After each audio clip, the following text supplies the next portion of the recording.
Mexican President Andrés Manuel López Obrador called on the population to celebrate the achievements of his administration 3 years into his term in office. Former Argentine President Mauricio Macri has been charged with ordering illegal surveillance on the families of the 44 crew members who died when a Navy submarine sank in 2017.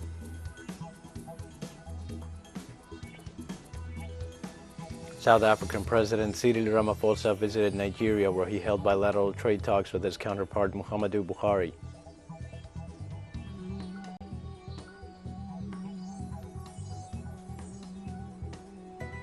Hello, this is From the South. I am your news anchor, Diego Martin, from the TeleSUR studios in Havana. We begin with the news. We begin in Mexico, where this Wednesday marked 3 years in office for President Andrés Manuel López Obrador. At a gathering in the capital, the president called on the population to celebrate the achievements of his administration. López Obrador has overseen social investments, a policy of renationalizing key sectors, and increased programs to benefit the poorest sectors of the population. The president was sworn into office on December 1, 2018, after securing a landslide victory at the polls.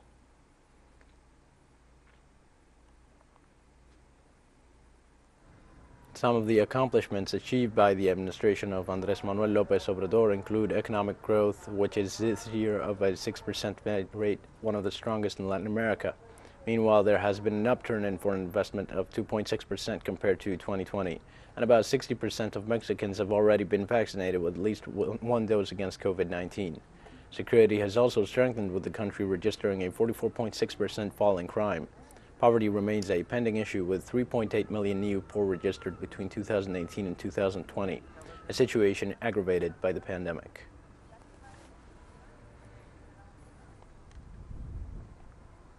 Now offering a special message at an act to mark his 3 years as president, Andrés Manuel López Obrador outlined some of the issues resolved by his administration.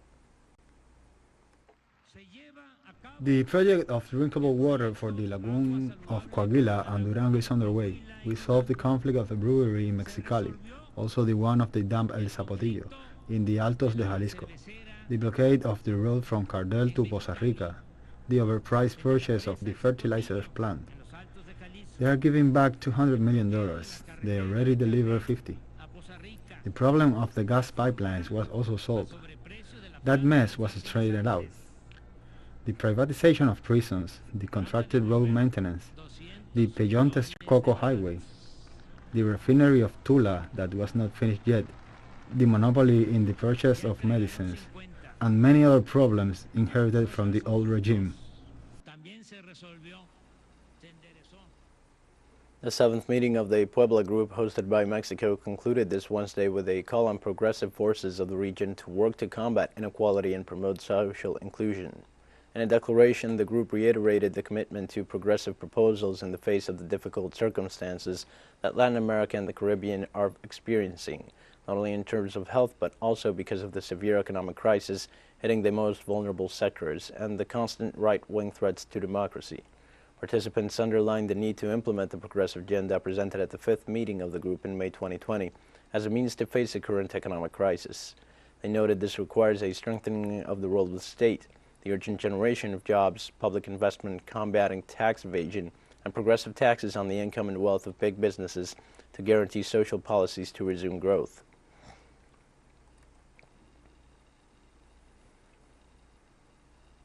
The Venezuelan government presented its joint work plan for the next 4 years to the United Nations system. We have more details in the following report by our correspondent, Andre Vieira.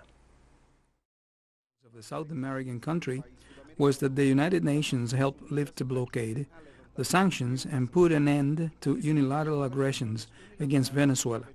The representative of this international system acknowledged the impact of the attacks on the society. I refer to one of the reports produced in the framework of the work of the Human Rights Commission, and it is clear that coercive sanctions affect, for example within the United Nations space, the possibility and capacity to access humanitarian aid and have a clear impact on social conditions.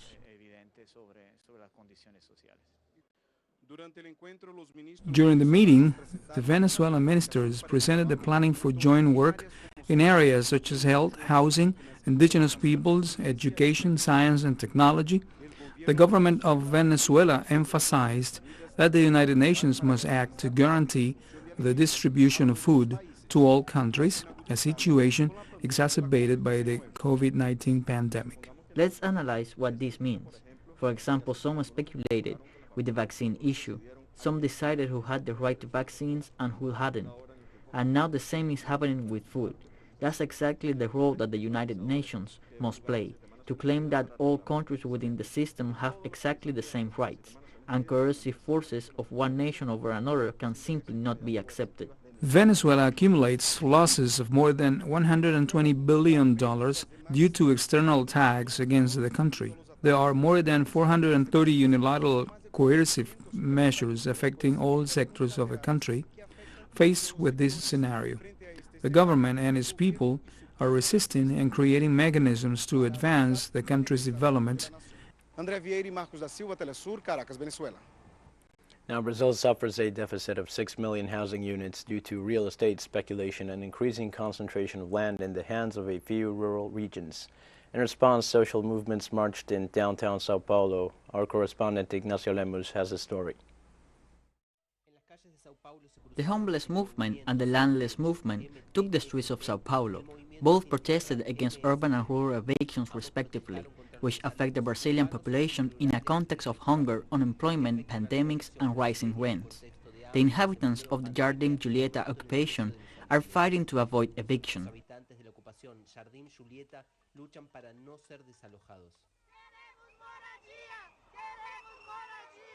We have the right. Everyone has the right to housing in Sao Paulo.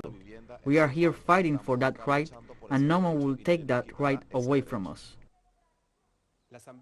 The Legislative Assembly in Sao Paulo took up the bill that allows the sale of land in territories that had been granted to agrarian reform settlements. The measure grants landowners about 500,000 hectares of public lands that were illegally grabbed in Sao Paulo. In addition, the Court of Justice of Sao Paulo authorized the eviction order against the Mariel Vive camp of the MST.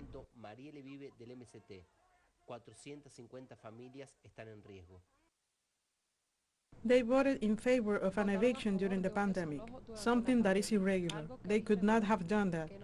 I mean, to judge in favor of an eviction during the pandemic. We want to denounce this. How is it possible that these gentlemen who have houses, live in gated communities, have a good life, manage to put their heads on their pillows to sleep at night, knowing that 450 people have no place to live?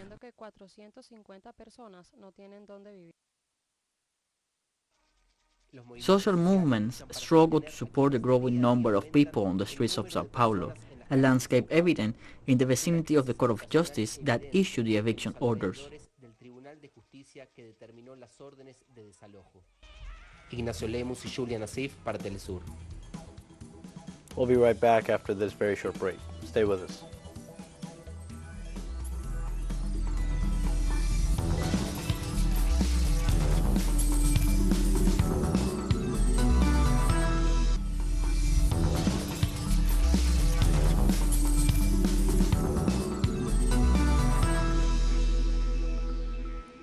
Hi, welcome back to From the South. Former Argentine President Mauricio Macri has been charged with ordering illegal surveillance on the families of the 44 crew members who died when a Navy submarine sank in 2017. Judge Martín Bava issued an indictment for the offense of carrying out prohibited intelligence actions, according to a 174-page court ruling. The Ara San Juan submarine disappeared in November 2017. It was found just over a year later, having been crushed from an implosion apparently caused by a technical fault. The espionage case began with a criminal complaint by the Federal Intelligence Agency after evidence was uncovered indicating that relatives of the sailors were spied on during the Macri administration. Family members told investigators they were followed and wiretapped, filmed, and intimidated into abandoning any claims related to the incident. Macri faces a potential prison sentence of between 3 and 10 years if he is found guilty of violating Argentina's national intelligence law.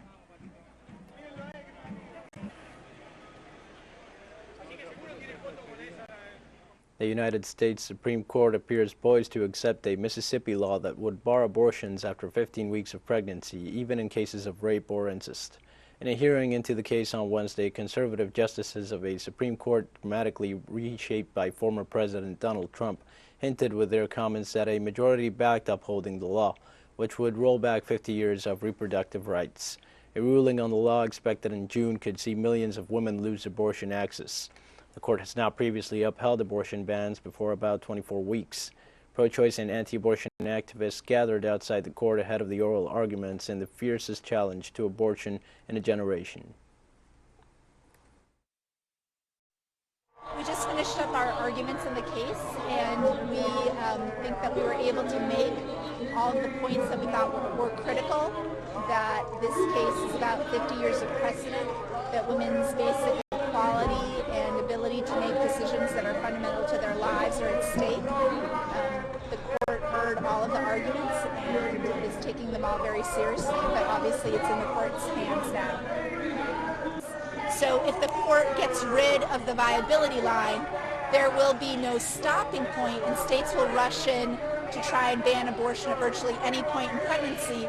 And we may well see 20 states or more doing that, meaning that hundreds of thousands of women won't be able to make this decision for themselves. Pursuing education, it's critical to women's equal status in society, and that's why we think it would be devastating for the court to take this right away right now, and I think the court heard us on that argument.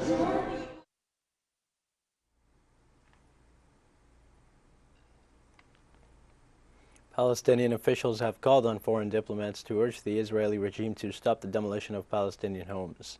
Palestinian Minister for Jerusalem Affairs Fadi Hidmi urged ambassadors and representatives of Western countries to intervene and stop the dangerous Israeli escalation, represented by the demolition of homes and the expansion of illegal Jewish settlements.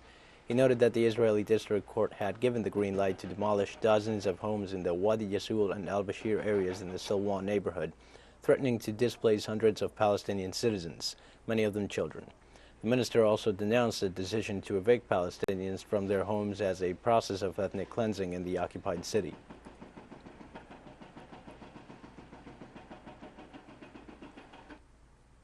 The governments of Syria and Jordan announced the reopening of their joint free trade zone with the aim of boosting bilateral trade and contributing to their economic development.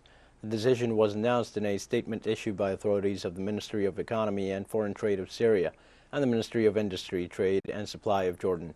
The document states that this measure, which comes into effect as of this Wednesday, December 1st, follows a process of rehabilitation of the area to ensure its readiness to receive investments from both sides and friendly countries after being closed for 7 years.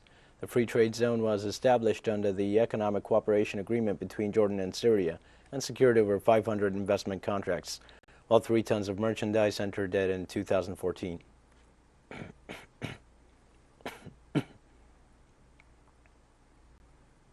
Syrian locals from a small village intercepted a convoy of the United States occupation forces, forcing it to retreat.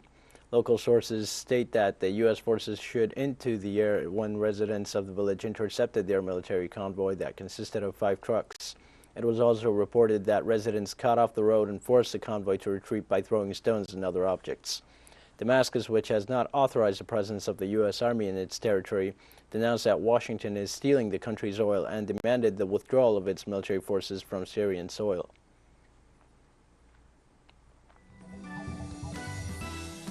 We have more stories coming up after this final short break. Stay with us.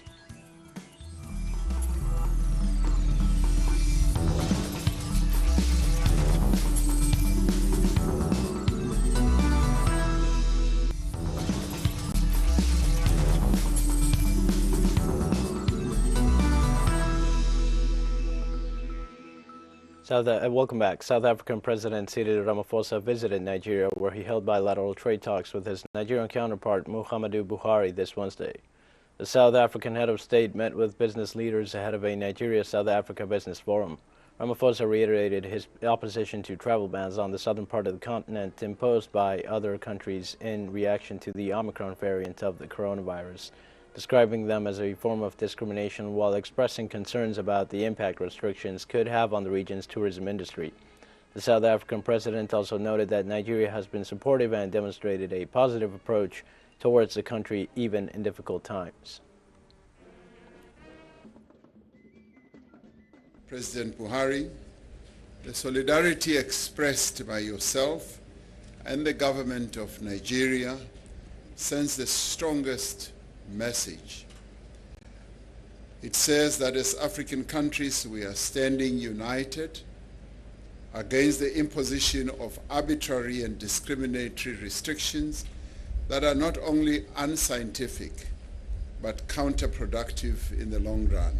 This is a global pandemic, and overcoming it requires that we collaborate and work together as a collective. The resulting damage to this travel ban to the economies of the countries affected will be considerable and long-lasting. Today has witnessed the signing of a new memoranda of understanding between Nigeria and South Africa in diverse areas, including youth development, women and child empowerment, and political consultations.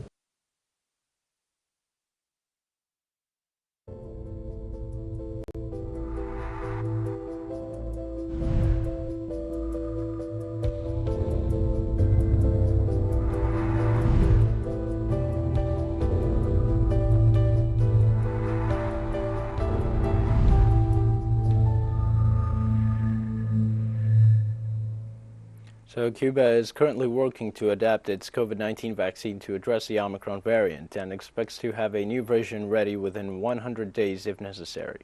On his Twitter account, the president of the BioCuba Pharma Group, Eduardo Martinez, noted that scientists are closely following reports on the behavior of the new variant and added that they are already designing vaccines to combat it. First steps in developing a new vaccine overlap with the research necessary to evaluate whether a new shot will be needed, a process that began last Thursday as soon as news of the new strain began to spread around the world.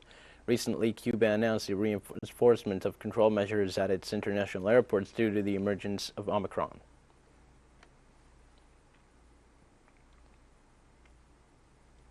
Member states of the World Health Organization have agreed to start drafting a global agreement to prevent and tackle the next pandemic. The three-day meeting of the World Health Assembly featured an unprecedented special session on how to handle this and future pandemics. Countries adopted a resolution entitled The World Together, launching the process that it is hoped will result in a new agreement. The decision was welcomed by the head of the UN Health Agency, Tedros Ghebreyesus, who hailed the move as historic. He also stated that the COVID-19 pandemic has shown a light on the many flaws in the global system to protect people's health, but added that there have also been inspiring demonstrations of scientific and political collaboration.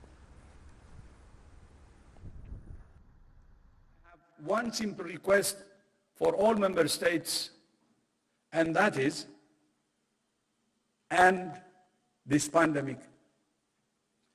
As we mark World AIDS Day, we're reminded that more than 40 years into the global AIDS epidemic, we still have no vaccine and no cure for this disease.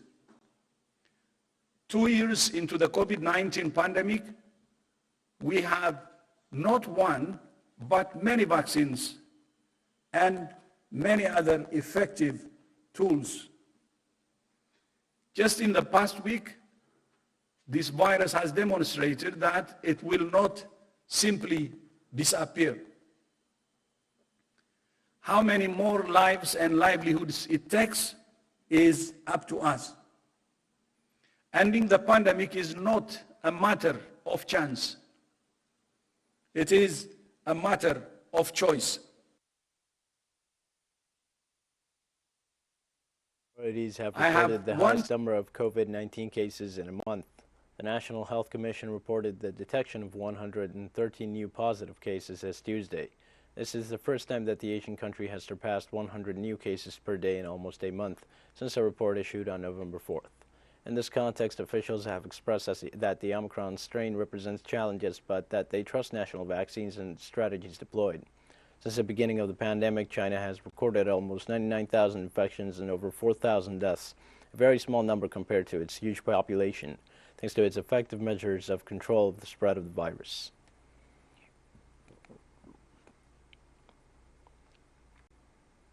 South Korea reported its first 5 cases of the Omicron strain on Wednesday, stoking concern over a sharp rise in patients with severe symptoms. According to the Korea Disease Control and Prevention Agency, a fully vaccinated couple tested positive for the variant after arriving last week from Nigeria, followed by 2 of their family members and a friend. The country's daily COVID-19 tally reached more than 5,000 cases for the first time since the beginning of the pandemic. The surge began in early November after the country relaxed restrictions. The new variant prompted the government to halt plans for a further easing.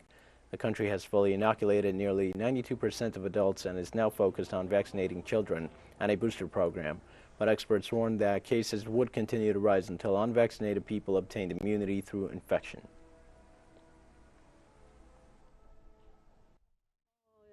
In the past, there used to be only 1 or 2 cases every 6 months or so in our own office building. But during the past week, we have had 7 to 8 cases, which is a tremendous amount. I'm really worried because there's a lot of cases these days, including people I know.